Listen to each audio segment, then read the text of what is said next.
The decision. Earth had always gazed at the stars with wonder, but everything changed when the alien probes appeared. They came silently, metallic objects that reflected sunlight as they hovered at the edge of the solar system. Most people never knew they were there. But Ethan Carter knew. Ethan floated in the observation module of the International Space Station, his experienced eyes fixed on the sensor readings. As NASA's senior astronaut, he had seen many strange things in space, but nothing like this. "Control, I'm seeing that radiation pattern again," he said quietly into his comm. "Same signature as yesterday, but stronger." The response was immediate. "Copy that, Ethan. Recording data now." Within hours, the readings were being discussed in sealed rooms across the globe. The radiation wasn't natural. It was directed, patterned, intelligent. Someone was watching Earth. 3 days later, the United Nations Security Council met in emergency session. Representatives from every major nation sat around the large table, faces grim as they viewed Ethan's findings. "The evidence is conclusive," said General William Porter, his voice filling the tense silence. "We are under observation by an advanced civilization. We must assume they have military capabilities beyond our own." Chinese Ambassador Lin nodded slowly. "If they wished to attack, they would have done so already. Perhaps they are merely curious. Or perhaps they are assessing our defenses before they strike," countered the Russian delegate. "We cannot afford to assume peaceful intentions." After 16 hours of debate, a decision was reached. The Terrestrial Defense Initiative, TDI, would be formed immediately, combining the military and scientific resources of all UN member nations. Dr. Caroline Walsh was summoned from her work at the European Space Agency the next day. She stood before the newly formed TDI Council, her red hair pulled back in a practical ponytail, her green eyes sharp behind simple glasses. "You've reviewed our situation, Dr. Walsh?" asked General Porter. "I have," she replied, setting down her tablet. "And I have a proposal." The lights dimmed as Caroline brought up her presentation. On the screen appeared the image of a massive ship, unlike anything humanity had ever built. "Ladies and gentlemen, I give you Project Aegis, a deep space battleship with defensive and offensive capabilities that would give any potential invader reason to reconsider." The room erupted in voices. "Impossible. The cost alone. We don't have the technology." Caroline waited for the noise to settle. 10 years ago, this would have been impossible. But our recent advances in materials science, propulsion, and energy generation make this feasible. Difficult, yes. Expensive, certainly. But feasible. Senator Helen Rogers stood up, her expression troubled. "Dr. Walsh, many nations still hope for peaceful contact. Building what amounts to a space battleship could be seen as an act of aggression."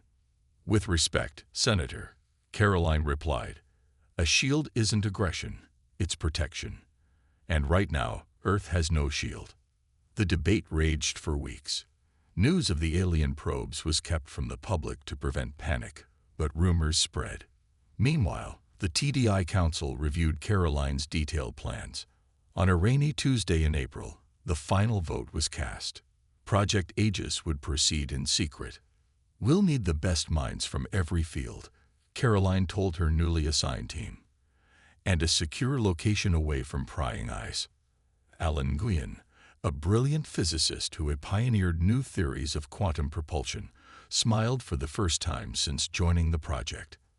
"I might have just the place," he said, pulling up an image of the far side of the moon. "No one can see what we build there from Earth. Not humans, and not our visitors." As Caroline looked at the lunar surface that would become their shipyard, she felt both fear and hope. Humanity was about to reach for the stars like never before, not with a handshake, but with a shield raised. In the darkness of space, watching eyes took note of the sudden increase in lunar missions, but none guessed what humanity was planning to build. Construction begins. The lunar base grew quickly on the moon's dark side. Heavy lift rockets brought materials and workers in a steady stream from Earth.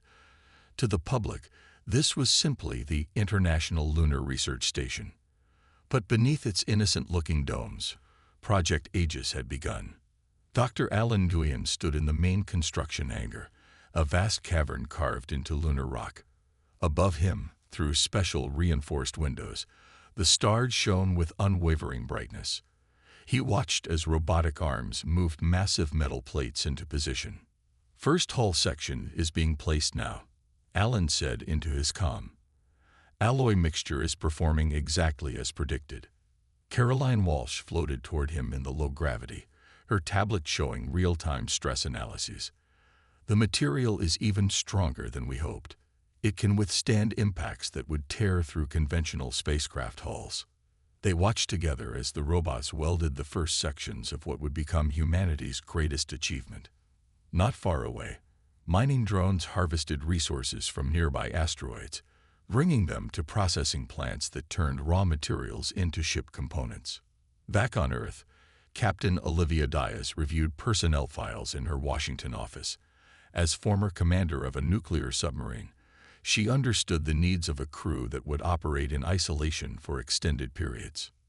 "No, this candidate won't work," she told her assistant. "We need people who can think creatively under pressure, not just follow protocols." She had already selected engineers from Japan, pilots from Brazil, weapons specialists from Israel, and scientists from dozens of countries. The crew of the Aegis would represent Earth's best minds. "How many have accepted so far?" she asked. 87% of those approached, Captain. "Most say it's the opportunity of a lifetime." Olivia nodded. "It is. They just don't know how important it really is." 16 light-years away, aboard the observation vessel Luminous Clarity, Science Director Vrekthar reviewed the latest data from the Sol system. The blue-skinned alien's 4 eyes narrowed as he studied the unusual energy readings from Earth's moon. "High Counselor, the humans have dramatically increased their lunar activity," he reported to his superior through the ship's communication system. High Counselor Zivik's holographic form appeared before him. "Is this concerning? Humans have been exploring their moon for decades. The pattern has changed," Vrekthar insisted. "They're bringing up materials consistent with large-scale construction, and the energy signatures suggest advanced technology development." Zivik dismissed his concerns with a gesture of her slender hand. "Their technology is primitive. They've barely achieved reliable spaceflight within their own system. Continue observation, but there's no need for alarm." Vrekthar bowed respectfully, but after the transmission ended, he ordered additional monitoring drones deployed toward the Earth-Moon system. Back on the lunar base, progress continued at an astonishing pace. Engineer Kevin Patel supervised as the propulsion system's foundation was installed in what would become the ship's engine room. "Dr. Nguyen's design is revolutionary," he told Caroline as they inspected the work. "If these engines perform as calculated, we'll achieve speeds no human vessel has even approached." "And that Selnar Concordat won't see us coming," Caroline added quietly. Kevin looked surprised. "You know their name. I thought that was classified." "I have clearance," Caroline said, "and it's important we understand who we're dealing with. That Selnar have been watching us for decades. They consider us primitive, harmless. That's our advantage." As the lunar facility expanded and the Battlestar took shape, occasional reports of strange lights near the moon appeared in tabloids back on Earth. Officials dismissed them as conspiracy theories. But in deep space, Vrekthar watched with growing concern as humanity built something that, according to all Zellner understanding of human capability, should have been impossible. Technological leaps. 6 months into construction, the skeleton of the Battlestar dominated the lunar hangar. What had begun as separate metal sections now formed a clear shape, a massive vessel with a hammerhead design at the front and enormous engine housings at the rear. Workers in spacesuits moved across its surface like tiny ants on a fallen tree. Engineer Kevin Patel hovered near a test chamber where his team was running the latest shield experiment. Inside, a miniature version of the ship's hull was bombarded with high-energy particles, simulating weapons fire. Increase to maximum power, Kevin instructed. The particles intensified, striking the test section with blinding flashes.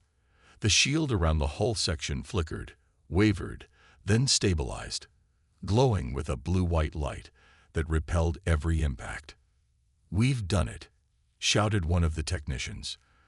"The adaptive shield is holding." Kevin's normally serious face broke into a rare smile. The shield learns from each attack. It gets stronger the more it's hit. No conventional weapon could break through after the first few seconds. Across the facility, Dr. Lisa Monroe worked in a heavily shielded laboratory.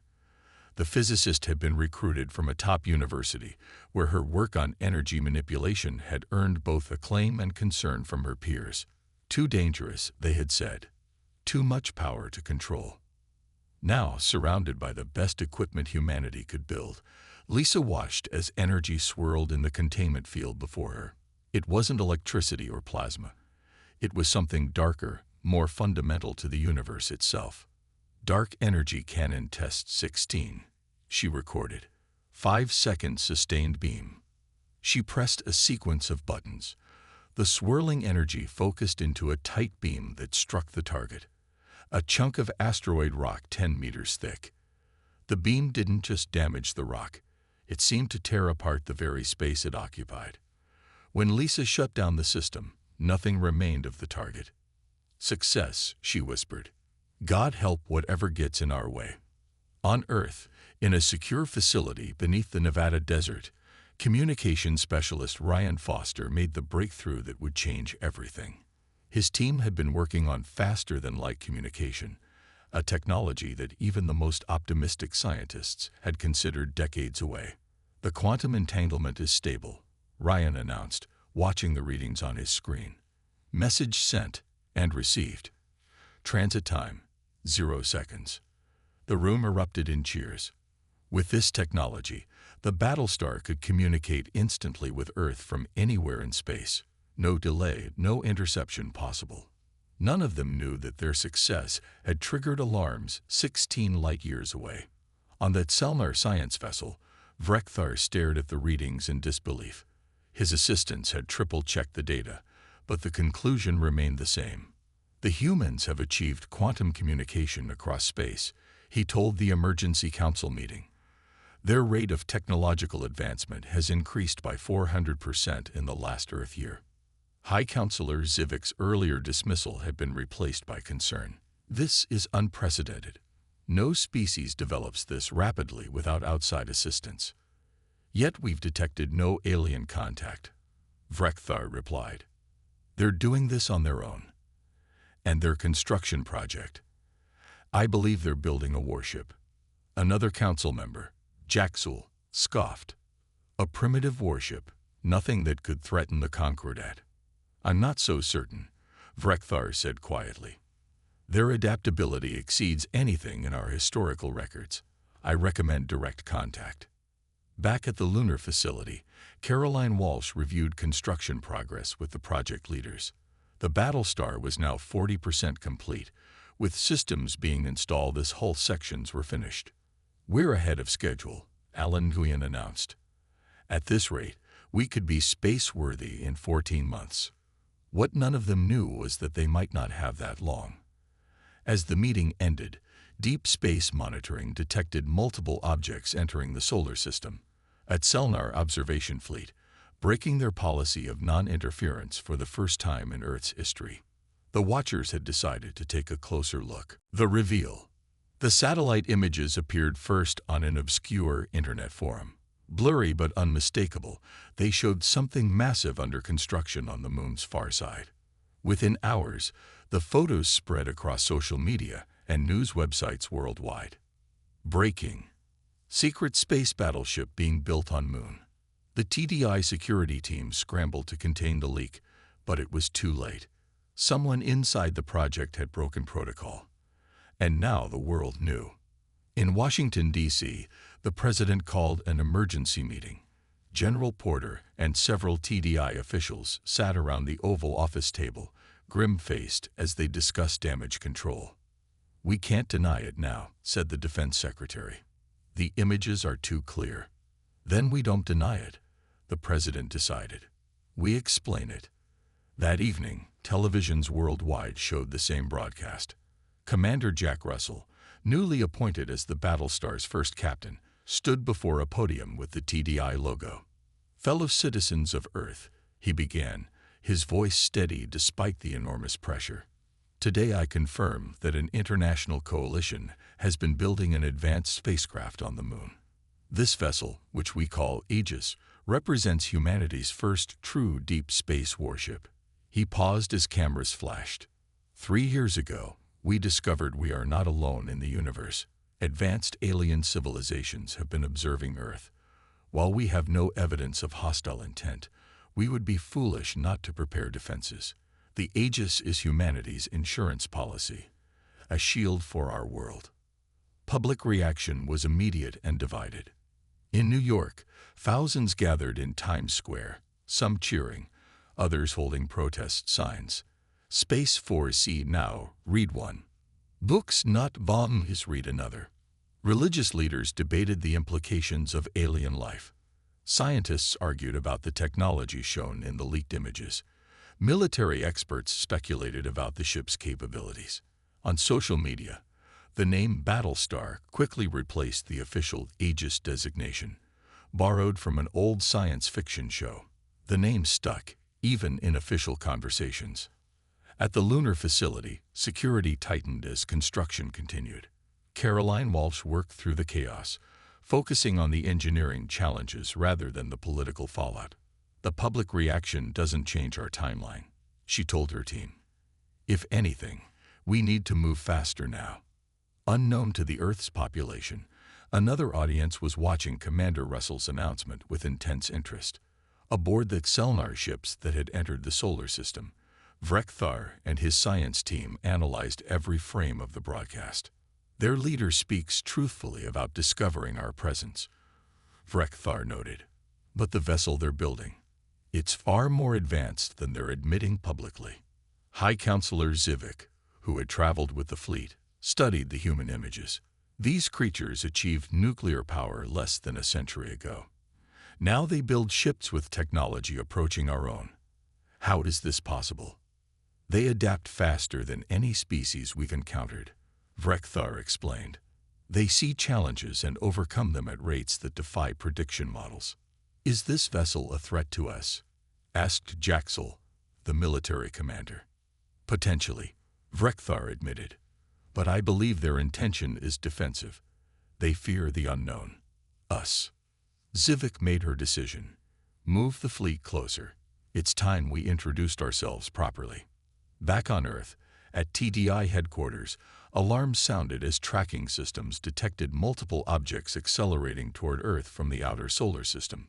7 vessels, unknown configuration, reported the sensor officer. "Speed indicates advanced propulsion. Definitely not human." Commander Russell was called from a press briefing to the command center. He stared at the tracking screen, watching the approaching ships. "How long until they reach Earth?" he asked. 36 hours at current velocity." Russell turned to his communications officer. "Contact the lunar facility. Tell Dr. Walsh and her team that our timeline just changed. We need every weapon system operational immediately." He looked back at the screen, where 7 dots moved steadily toward the blue planet he was sworn to protect. "It seems," he said quietly, "that the Battlestar's maiden voyage might come sooner than we planned." First contact. The 7 alien ships entered Earth orbit precisely, maintaining a formation that military analysts described as non-threatening but prepared. The largest vessel positioned itself directly above the United Nations headquarters in New York. Governments worldwide placed their armed forces on high alert. Fighter jets circled major cities. Nuclear submarines surfaced, ready to launch if needed, but the alien ships made no aggressive moves. Then the transmission came. It appeared simultaneously on all communication channels worldwide: television, radio, internet, even private military frequencies. The image showed a blue-skinned being with 4 eyes and delicate features. When it spoke, the words were in perfect English. People of Earth, I am High Counselor Zivik of the Selmar Concordat. We come in peace to establish formal contact with your world. The UN Security Council convened immediately. After 4 hours of debate, they decided that humanity's first official meeting with aliens would happen in the most symbolic location possible, aboard the half-built Battlestar. It sends the right message, Commander Russell argued. We meet them as equals, not as a primitive species to be patronized. 48 hours later, a small Selmar shuttle approached the lunar construction facility. It docked with remarkable precision to an airlock that had been hastily modified for the purpose. Commander Russell and Dr. Walsh waited in the reception area, along with a small security team and several scientific advisors. Despite years of preparing for this moment, Russell felt his heart pounding as the airlock cycled. The inner door opened. High Counselor Zivik stepped through, followed by Vrekthar and 2 other Xelnar. They wore no spacesuits or breathing apparatus, their internal biology apparently adapted to Earth-like conditions. Commander Russell, Zivik said, extending a 4-fingered hand in a gesture she must have learned from studying human customs. Thank you for receiving us. Russell shook the offered hand, noting the cool, smooth texture of the alien skin. Welcome aboard the Aegis, High Counselor. The formal greetings completed, Caroline led the delegation on a tour of the Battlestar. She couldn't help feeling proud as she showed them the engine room, the bridge, and finally the main weapons control center. The Selnar delegation grew increasingly quiet as the tour progressed. Several times, Vrekthar stopped to examine systems more closely, his 4 eyes blinking rapidly in what Caroline guessed was surprise. Your progress is unexpected, Zivik finally said as they entered the conference room for formal discussions. Our studies indicated your species was at least 50 years from achieving this level of technology. We work well under pressure, Caroline replied with a small smile. Commander Russell got straight to the point once they were seated. Why have you been watching Earth for decades without making contact? Vrekthar answered, it is standard protocol. We observe developing worlds without interference until they achieve interstellar travel capabilities. Then why contact us now? Russell pressed. Zivik's upper eyes narrowed slightly. Because your Battlestar changes the equation. It represents a significant military capability developing at unprecedented speed. The Concordat needed to understand your intentions. Our intentions are purely defensive, Russell assured them. Perhaps, Zivik conceded. But there is something you should know. That Selnar are not the only advanced civilization in this region of space. She activated a holographic projector, displaying a star map. Several systems were highlighted in red. The Haskari Dominion controls these worlds. Unlike the Concordat, they do not believe in non-interference. They expand through conquest. Caroline leaned forward. Are they a threat to Earth? They were not, Vrekthar said carefully, until your Battlestar began construction. Our intelligence suggests they have taken notice. The implication was clear. Earth's attempt to defend itself had attracted exactly the kind of attention it feared. We propose an alliance, Zivik stated. Your Battlestar, impressive as it is, cannot stand alone against a Haskari fleet. But with Selnar technology and guidance, it might. Commander Russell and Dr. Walsh exchanged glances. This was far more complicated than anyone had anticipated. We'll need to consult with our leaders, Russell finally said. As they spoke, automated sensors throughout the solar system detected new objects entering from an unexpected vector. Scout ships of a design neither human nor Xelnar. Crisis and completion. The emergency alert blared through the lunar facility. Commander Russell rushed to the control room, the Selnar delegation following close behind. 3 vessels detected entering the system from the Kuiper Belt region, reported Lieutenant Susan Beck, her fingers flying across the tactical display. Configuration matches nothing in our database. Vrekthar leaned forward, his 4 eyes narrowing as he studied the readings. Haskari scout ships. Their main fleet will not be far behind. The room fell silent as the implications sank in. Earth had just made first contact with one alien species, and now another, potentially hostile, was approaching. "How long do we have?" Russell asked. "The scouts will take approximately 6 Earth days to reach your planet," Vrekthar replied. "If the pattern follows their standard invasion protocol, the main battle fleet will arrive 3 days after that." Caroline Walsh stepped forward, determination hardening her features. "That gives us 9 days to finish the Battlestar." "Impossible," one of the engineers protested. "We need at least 6 more weeks for final systems integration and testing." "Then we work faster," Caroline said simply. She turned to Zivik.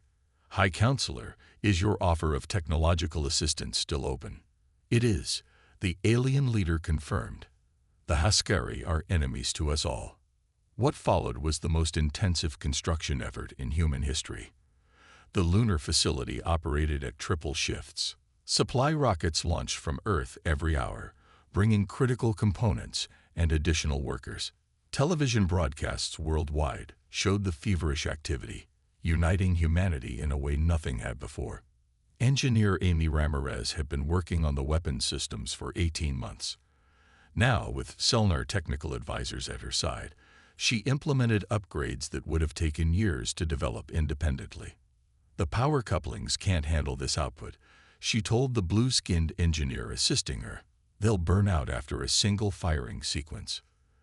The Selnar, who called himself Trell, examined the human design. "Your materials are primitive, but your approach is innovative. We can modify the crystalline structure of the conduits to increase efficiency by 300%. Similar scenes played out across the Battlestar. Human ingenuity combined with Selnar experience accelerated progress beyond anyone's expectations. In the training simulator, Lieutenant Daniel Garcia put potential crew members through increasingly difficult battle scenarios. The young officer had been a fighter pilot before joining the project, and his combat experience proved invaluable. Again, he ordered after another failed simulation. "The Haskari will show no mercy if we hesitate." The trainees, exhausted but determined, reset the simulation. This time, they successfully defended against the simulated attack. Daniel nodded with satisfaction. "Better. We might survive for 5 minutes now instead of 3. On the 7th day, as the Haskari scouts reached Mars orbit, the final hull plates were sealed. The massive engines hummed to life for the first time, their blue glow illuminating the lunar surface. Commander Russell stood on the bridge, watching as systems came online one by one. Caroline joined him, her eyes reflecting the glow of the main view screen. "She's beautiful," Russell said quietly. Caroline nodded. "And more powerful than we originally planned, thanks to our new allies." The Battlestar now stretched over 1 kilometer in length, its hammerhead design bristling with weapons emplacements. The adaptive shield generators created a barely visible shimmer around the hull. Inside, corridors that had been empty conduits just days before now teemed with crew members, both human and Selnar, preparing for the inevitable confrontation.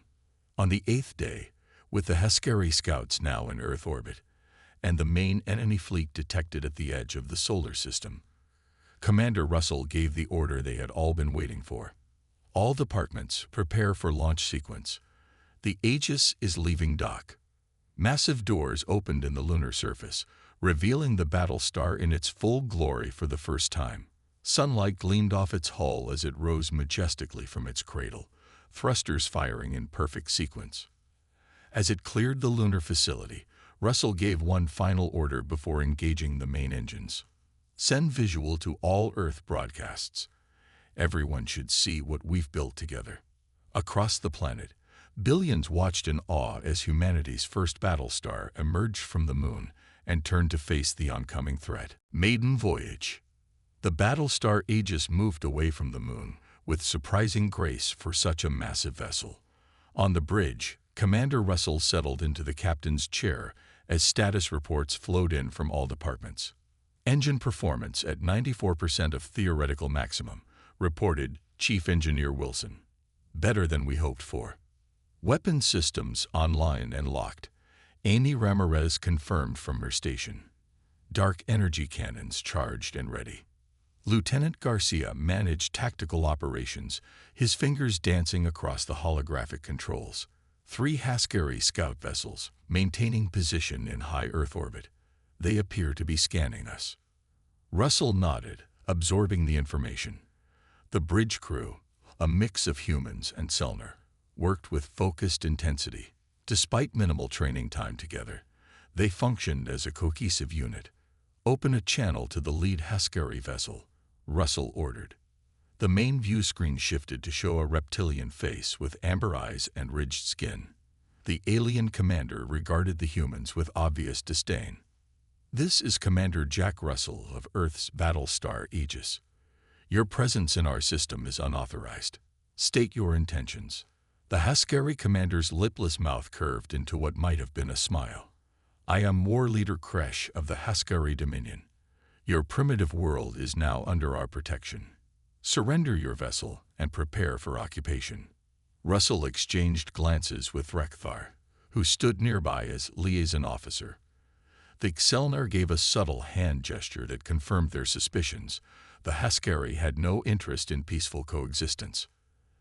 "That won't be happening," Russell replied calmly. "Leave our system now." War Leader Kresh hissed with amusement. "Your ship is impressive for such a young species, but you faced the might of the Dominion.